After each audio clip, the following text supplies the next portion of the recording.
국유재산에 관하여 검토하도록 하겠습니다. 국유재산은 원칙적으로 국가가 소유하는 재산을 말합니다. 이 국가가 소유하는 재산은 크게 두 가지 용도로 분류할 수 있습니다. 첫 번째 행정재산은 공물로서 국가가 공적인 용도로 직접적으로 사용하고 관리하는 재산을 의미합니다. 반면에 일반 재산은 국가가 소유하고는 있지만 그것이 사적인 용도로 실제로 재산처럼 활용할 수 있는 것을 말합니다.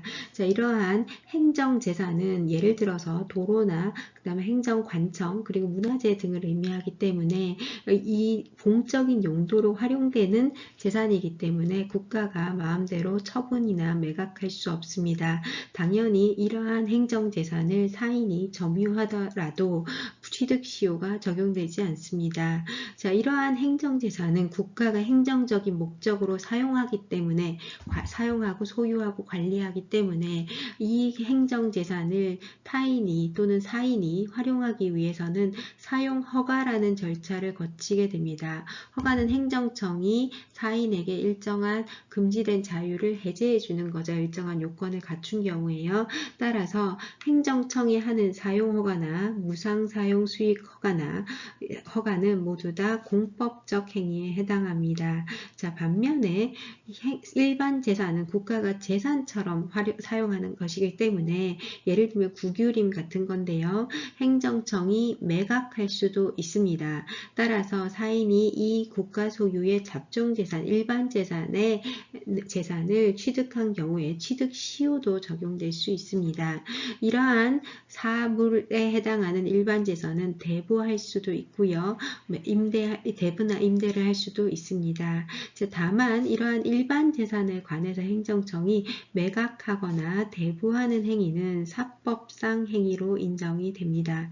따라서 여러분들이 원칙적으로 일반 재산과 행정재산을 다시 한번 구분해 보신다면 이러한 행정재산은 원칙적으로 매각이 어렵지만 일반 재산은 매각이 가능합니다.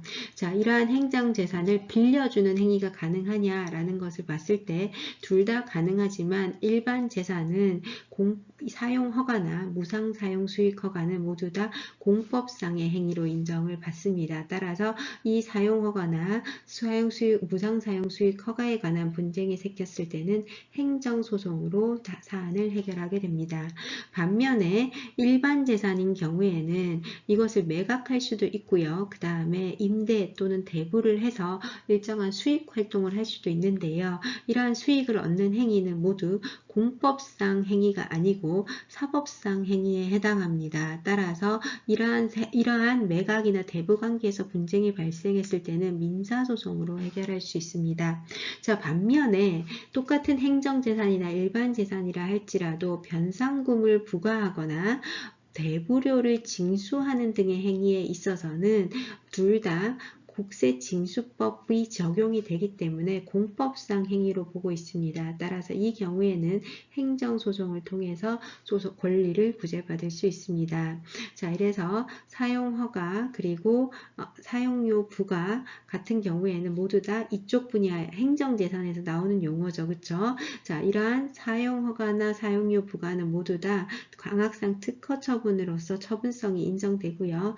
변상금을 부과 징수하는 행위는 행정재산뿐만 아니라 일반 재산에서도 나옵니다. 따라서 이 경우에는 사법상 행위로 볼 수 있습니다. 죄송합니다. 이러한 변상금 부과 징수 행위는 공법상 행위로 볼 수 있습니다. 이러한 변상금 징수나 대부료 징수 행위는 민사상 부당반당 청구권과는 별개로 행정소송으로서 권리구제를 받을 수 있도록 우리 법원이 판단하고 있습니다.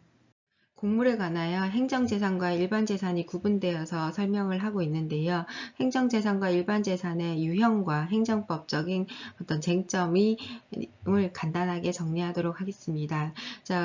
행정재산은 일반적으로 공고의 목적을 위해서 제공되는 재산입니다.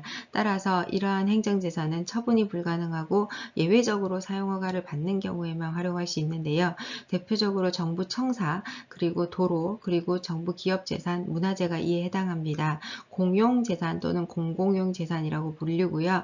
그리고 최근에 이제 변시에도 종종 출제될 수 되고 논의가 많이 되고 있는 보존용 재산인 문화재 재산도 생각해 볼 수 있습니다. 자, 한편 일반 재산 같은 경우는 민사법적 원리가 적용이 된다고 생각하시면 됩니다. 자, 그래서 행정재산 외의 모든 재산의 이 일반 재산에 해당하고요.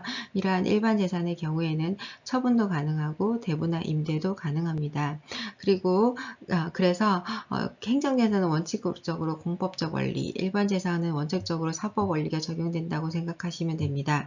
공사법 구별 측면에서도 행정재산 같은 경우는 국유재산 무단점유자에 대한 변상금 부과처분 사건에서 공법관계에 해당한다라고 우리 법원이 밝히고 있고, 이 경우에는 취득시효도 적용되지 않습니다. 하지만 일반재산 같은 경우는 국유름 대부 행위를 사법관계로 보고 있고요. 그리고 취득시효도 적용이 된다고 볼 수 있습니다.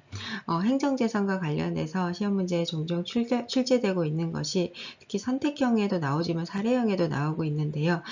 공용재산에 관한, 행정재산에 관한, 사용허가에 관한 측면, 그리고 판례가 있죠. 변상금 부과처분의 법적 성질입니다.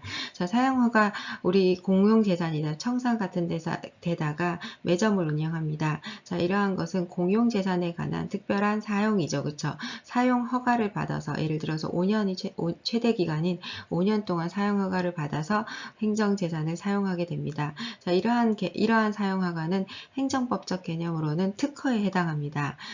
유형 중에서요. 그리고 이러한 사용료를 부과하는 처분에 대해서 처분성이 인정되기 때문에 행정소송으로도 다툴 수 있습니다. 그리고 행정재산에 관한 사용수익 허가 신청에 대한 거부 처분에 대해서도 처분성을 인정하고 있습니다. 법규상 주리상 신청권을 명시적으로 우리 판례에서 인정을 하고 있습니다. 자, 한편 변상금 부과 처분의 법적 성질에서는 공사법 구별에 관한 문제 측면에서 다루어지고 있는데요. 변상금 부과 처분은 원칙적으로 기속행위라고 우리 법원이 보면서 변상금 부과 처분은 행정상 이제 공법관계라고 보았고요. 한편 변상금 부과 처분과 별개로 변상금 부과 징수권이 행사되는 것은 민사관계이기 때문에 민사법원에서 소송을 제기할 수 있다라고 보았습니다. 자, 이것은 국가가 국유재산 무단점유자에 대한 변상금 부과 징수권을 행사하는 것은 공법관계로 본 반면에 변상금 부과 징수권을 징수하는 것은 이제 민사관계다라고 구분해서 설명을 하고 있는 판례에서 나온 표현입니다.